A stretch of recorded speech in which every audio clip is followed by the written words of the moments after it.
Here I am, stuck in traffic in Lagos. The horns are blaring, my driver is complaining, my phone won't stop ringing. I've got meetings waiting, deadlines looming, and the pressure is just immense. Then, through the window, I see something that stops me dead in my tracks. On the side of the road, there's a group of kids, barefoot, playing football with an old plastic bottle.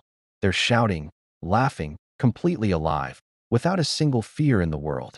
And just like that, I froze. Because that was me. That was my childhood. I grew up in a small, humble neighborhood right here in Nigeria. We didn't have much money, not by a long shot. But what we did have were strong parents. They didn't raise us with anger and shouting.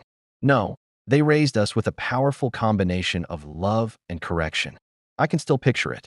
Every morning, my mother would stand by the door, making absolutely sure I greeted every elder I passed with the proper respect. My father, he was a man of few words, but he taught me the hardest lesson of all, to always speak the truth, especially when it was uncomfortable. Of course, I made mistakes. I was a kid, and when I did, I was punished. But the punishment wasn't just a lashing out. It came with a lesson. They would sit me down and explain exactly why what I did was wrong. And here's the crucial part. After the punishment, I still ate at the dinner table. After the correction, I was still hugged.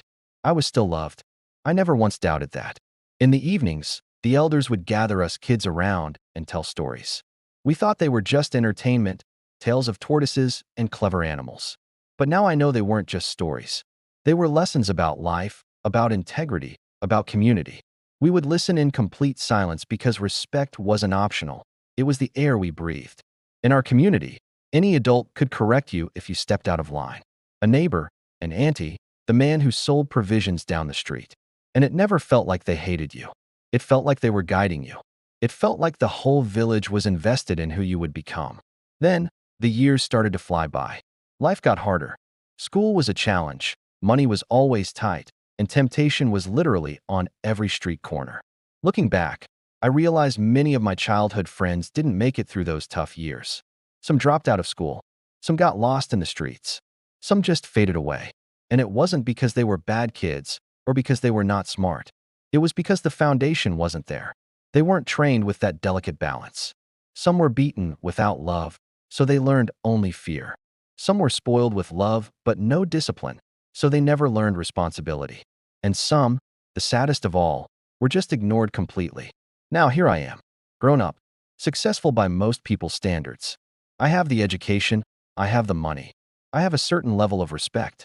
But standing in this Lagos traffic, watching those kids chase a plastic bottle, I finally understood something profound. My success didn't start in a university classroom. It didn't start with my first big business deal. It started all the way back in my parents' house, on that dusty street. The real twist, the moment it all clicked into place, happened last year.